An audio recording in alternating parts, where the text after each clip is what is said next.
এলো আবার চলেও গেল, তবে রমনার ঊর্ধ্বমুখী কৃষ্ণচূড়াগুলো এখনো ফোটে।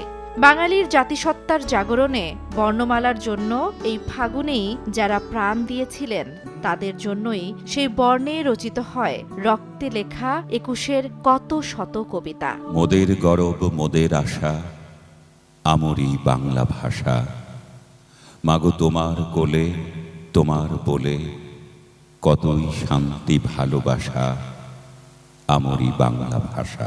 নারী ও নিসর্গের নিমগ্ন পথ থেকে সরে এসে ২১-এর চেতনায় কবিরা লিখলেন রক্ত আর অশ্রুর গাথা, শোষণ আর বঞ্চনার কথা।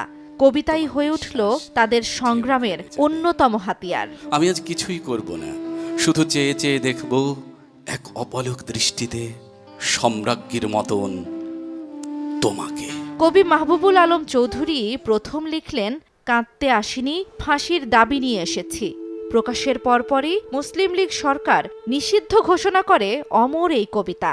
এখানে যারা প্রাণ দিয়েছে রমনার ঊর্ধ্বমুখী কৃষ্ণচূড়ার তলায়, যেখানে আগুনের ফুলকির মতো এখানে ওখানে জ্বলছে অসংখ্য রক্তের ছাপ, সেখানে আমি কাঁদতে আসিনি।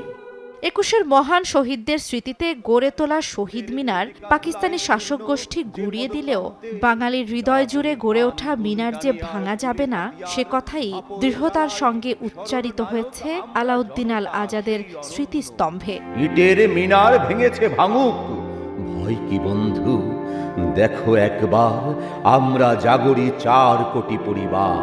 পরবর্তীকালে কবি শামসুর রহমান লিখেছেন, আমার দুঃখিনী বর্ণমালা তোমাকে উপড়ে নিলে বলো কি থাকে আমার। হে আমার আঁখি তারা, তুমি উন্মিলিত সর্বক্ষণ জাগরণে, তোমাকে উপড়ে নিলে বলো তবে কি থাকে আমার।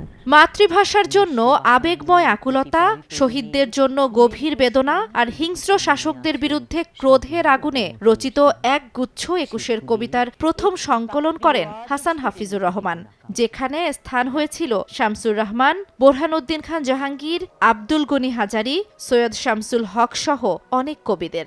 এই অক্ষর যেন নির্ঝর ছুটে চলে অবিরাম, জান্নাতুল দোলনা, সময় সংবাদ। যেন কিছু তারা দিচ্ছে পাহারা, আকাশেতে লিখে নাম।